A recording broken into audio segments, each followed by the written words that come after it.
भाई हमार एक हम बहुत ही हादसा के बारे में बतावल बानी हमारे भाई कि आज बता दी कि हमारे भाई आज किसान के दिल पर इतना चोट लागल बा न साला कि होशो हवा से उड़ गइल बा हमारे भाई। कि हम बतावल भानी कि अक्सर भाई हमनी के बता दी कि आज सब लोग के हमारे भाई लोग के पता है कि आज गोभी 1 रुपया 2 रुपया किलो बिकता हमारे भाई। और हम बात पूछल चाहते हैं भाई हमारे बताई अक्सर आज कि ये जन भी हमारे भाई किसान लोग बने और अपना खेत में लगभग पैसा लगा के 20 से 30 हजार रुपया लगा के गोभी बोले बने और वो गोभी आज 1 रुपया किलो बिकता हमारे भाई किलो।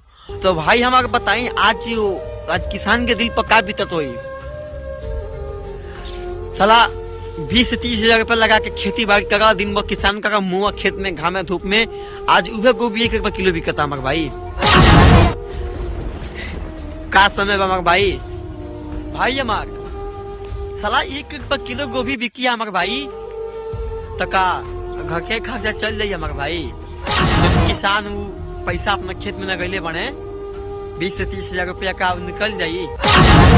आप ही लोग बताए हमारे भाई लोग कि जौन किसान अपना खेत में 20 से 30 हजार रुपया लगा चुकल बने वो का 1 रुपया किलो बिकाई तो भैया गोभी हमारे पैसा के सज जाये। भैया किसान अपन दिन भर अपन मेहनत मजदूरी करके अपन खेत के अपना गोभी बोले बने और वही गोभी आज 1 से 2 रुपये किलो बिकता हमारे भाई तक का गोभी से पैसा सज जाए। प्लीज दोस्तों आप वीडियो से सहमत हैं प्लीज दोस्तों मेरे वीडियो को ज्यादा से ज्यादा शेयर करें और ढेर सारा लाइक से कमेंट करके अपना भाई की सपोर्ट करें। और लव यू दोस्तों, मिलते हैं नेक्स्ट वीडियो में। आज के लिए टाटा बाय बाय।